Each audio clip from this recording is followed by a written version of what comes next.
Hello, everyone, and welcome to another episode of Founders Grid. Today we have Samuel. Samuel is the founder of Office and Dragons. Samuel, welcome to the show. Thanks so much. Glad to be here. So, give us a brief background about yourself before Office and Dragons, what you've been doing before that. Sure. So immediately before launching Office and Dragons, I was a private equity M&A lawyer at Kirkland and Ellis, mostly in London, but also spent a bit of time in New York. I mostly helped big international private equity funds buy large multinational companies, across Europe and other jurisdictions. These are usually pretty big deals. Uh, as an M&A lawyer, I'd help them, clients navigate through the deal process. A lot of times these were competitive auctions, putting together the key documents, as well as, managing teams of juniors and local counsel to put together lots of the ancillary documents, keep track of the progress throughout the deal, and, take it to the finish line and help them, buy and sell companies.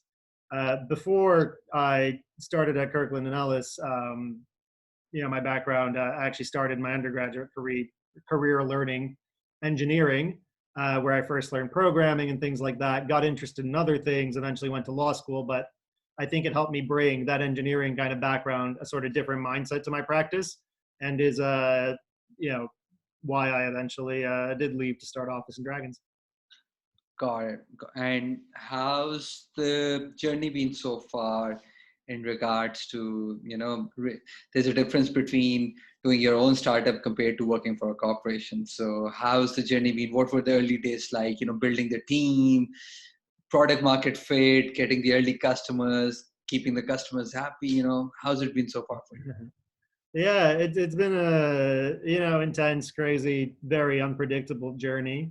What I like quite a lot about having launched a startup is that all the time I have to learn something new. It's not something that I've been, trained to do every piece of. It's more like everything that comes through the door is a new thing, and it's on me to figure out how to do that, and then build, more importantly, build a team that can do those things better than I can. And that's been a lot of the sort of the journey as a CEO of a startup. Building a team, I mean, it happened over time. When I first left K&E, it was just me on my own. And after a bit of time working on the MVP and getting some initial traction in, kind of piloting with customers, started focusing on team building. And now we've got, at the moment, 7 people on our team, 5 of us full time, and 2 interns. And it's been great. They're fantastic. All of them are, I think, fulfilling my ideal of being better than me at the things they're doing, and just being great all around. And Nice. so, Uh, unfortunate times because of COVID, and it has acted as a catalyst for many technology companies, while it has also affected a lot of traditional businesses. How has how has COVID been treating Office and Dragons? yeah, it's an interesting question for us because we are quite an early stage startup. So we don't have that much of a before time to compare to what's after. I think that, relatively speaking, it's treating us pretty well. We had a few folks in our pipeline early on who then just said, like, well, look, COVID, uncertain, let's talk again, in 8 months. But that was a small number of folks. And, as things have gone on, I think there's been an understanding that technology is the key to recovering, staying relative, and winning in the post-COVID world, where things are not, maybe more remote physically, but digitally a lot more connected. People are looking for those kinds of solutions. I mean, look at Zoom that we're talking on now, and I think that sentiment's been good for business. So now I would say this month is our busiest ever. We're doing better than ever across all fronts. God, interesting, interesting.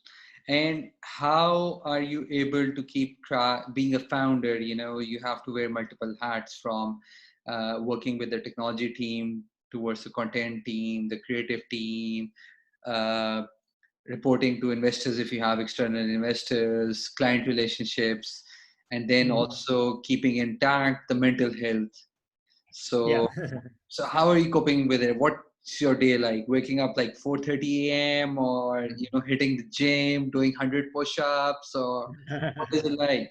It sounds like a pretty good lifestyle. No, not 4:30. Usually more like 6, but do try to work in the push-ups or a jog. Jogs especially nice early morning. You can be outside, not too many people, and I think getting out of the house and a breath of fresh air is always really healthy. Days are really dynamic. I spend a lot of my time these days talking to customers and prospects. Otherwise, I spend a good amount of my time talking to members of our team. Uh, at this stage, a lot of the kind of processes, someone else is running, but we'll check in, we'll collaborate, we'll work together on those kinds of things. Uh, these days are going quite late. Again, we're for a lot of good reasons, really really busy, but it does mean I'm not getting as much sleep as I'd like. I do think it's really important as a founder, though, to make sure you take time offline, even if you have to stay up later, maybe another 6 days of the week. If there's one day of the week, hopefully you have that at least once every 2 weeks where you just like shut off and just like do your own thing without bothering with the emails or trying not to think about the company. As tough as that is, I think it's really important for managing that mental health. Last question. So, um, where do you see Office and Dragons 2 years from now?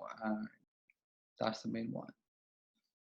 Yeah, that's a great We're question. recording it. We're recording it with timestamp. We're recording it. Yeah. Wow, gonna be looking in on this later.